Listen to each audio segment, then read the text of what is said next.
Over in the pages of DC Comics, the dawn of DC status quo is just underway for several of DC's most prominent characters. However, I think the publisher's recent Night Terror storyline went ahead and derailed some of the momentum over from DC's publishing line.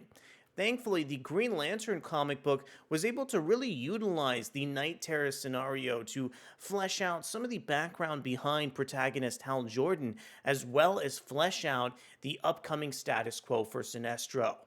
My name is Arako Braddock, and today, let's go ahead and see how Sinestro and Hal's animosity is going to shake out over in the pages of Green Lantern issue 3. Before we get deeper into the video, I want to encourage you to consider subscribing to the channel and hitting that like button. Hal learns more about his mysterious Green Lantern ring, while Sinestro makes a deal with the mysterious guild to launch a full-scale attack on Ferris Air. The Green Lantern is now faced with the realization that his greatest enemy is back on Earth and undoubtedly up to no good. So the first story in this Green Lantern chapter, issue 3, is called The More Things Change, written over from Jeremy Adams, featuring art from Xermanico. We have colors from Romulo Fajardo Jr., letters from Dave Sharpe. This second sequence in the book really caught me off guard in terms of both the art and writing. Xermanico seemingly added a lot of individual background details, like all of these different leaves over in the background, as well as these wilted trees that do such a fantastic job establishing just some of the fantastic art and detailed line work that we see throughout this comic book.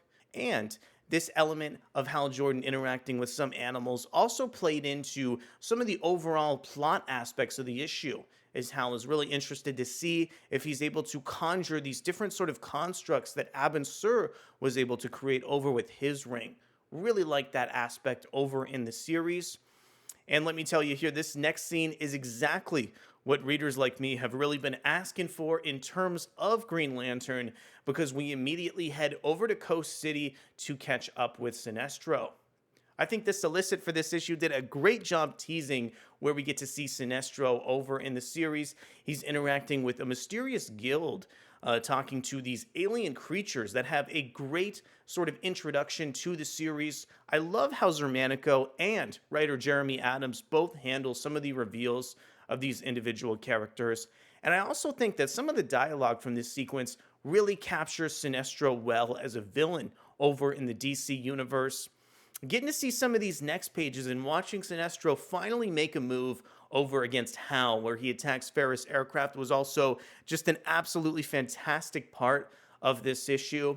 I want to take a few moments to say that the backup feature over in Night Terror's Green Lantern did such a great job fleshing out the characterization of Sinestro, but it didn't tell us what his actual plans are. So actually getting to see Sinestro kind of work with this guild and with these aliens to make an assault over on Hal Jordan was one of my favorite parts of the book.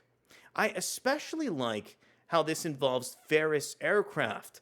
Hal Jordan has been chasing his ex-love interest, Carol Ferris, throughout some of the pages of this Green Lantern series. So getting the chance to see Sinestro, strike back against Hal where it hurts most really got this issue off on the right foot for me. Also, I think author Jeremy Adams must be having a ton of fun over with Hal Jordan as his main protagonist over for the series, because we're actually able to pick up on a baseball game that Hal Jordan is participating in with a bunch of children. Of course, getting to see Kilowog interact with some of the members over in that baseball game, and also getting to see Hal in this more casual context definitely lent a fun aspect to this series. And of course, as we mentioned, Xermanico is great at drawing faces, and I think this also extends to some of the players over on the field in this issue as well.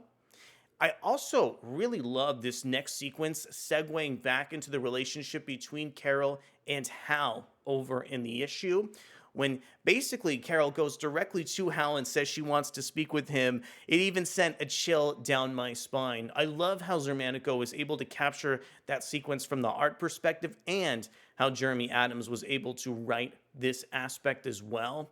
When we get to see Sinestro kind of mounting his attack over from the security cameras, the way that Xermanico was able to blur out his face a little bit was very dramatic, especially because Xermanico's pencils, Xermanico's line that he uses, is so adept throughout this series.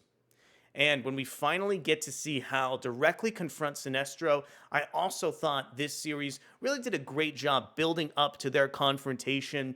Throughout some of these Green Lantern issues, I've really been waiting for this direct fight between Hal and Sinestro, and I just think the way that Adams is able to capture their animosity and the way that Xermanico is able to draw so many details and add really interesting elements to the lighting, along with artist Romulo Fajardo Jr., really creates such an interesting and unique aspect over to this Green Lantern series.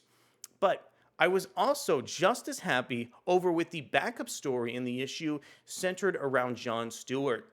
So this backup story is called Rise of the Revenant Queen. This is part 3, written over from Phillip Kennedy Johnson, featuring art from Montos. We have colors from Adriano Lucas and letters from Dave Sharpe over in this chapter here.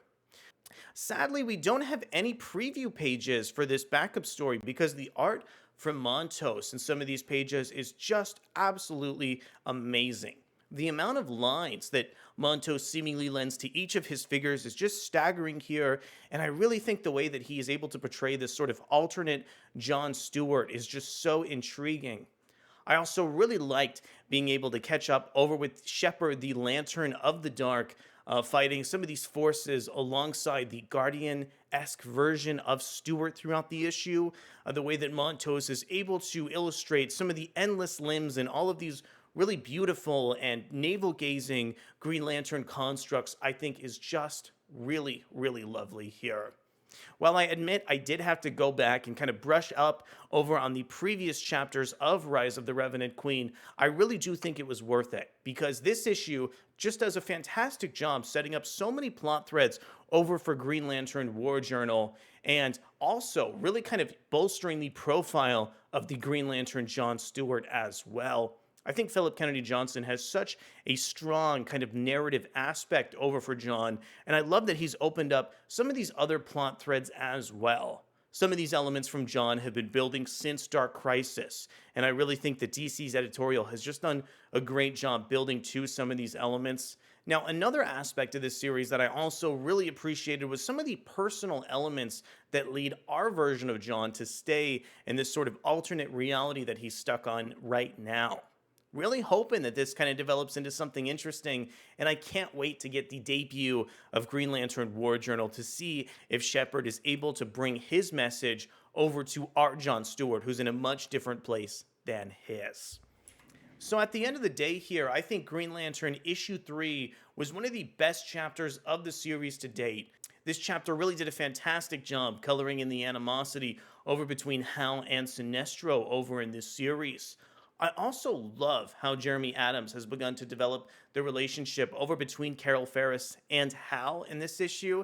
It really did take on some unexpected new directions, and I love how closely he's paying attention to this characterization.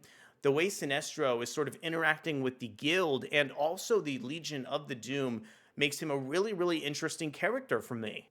I also really like the fact that we were able to check in with Sinestro before he was able to directly confront Hal, and thought it led to some really interesting story directions.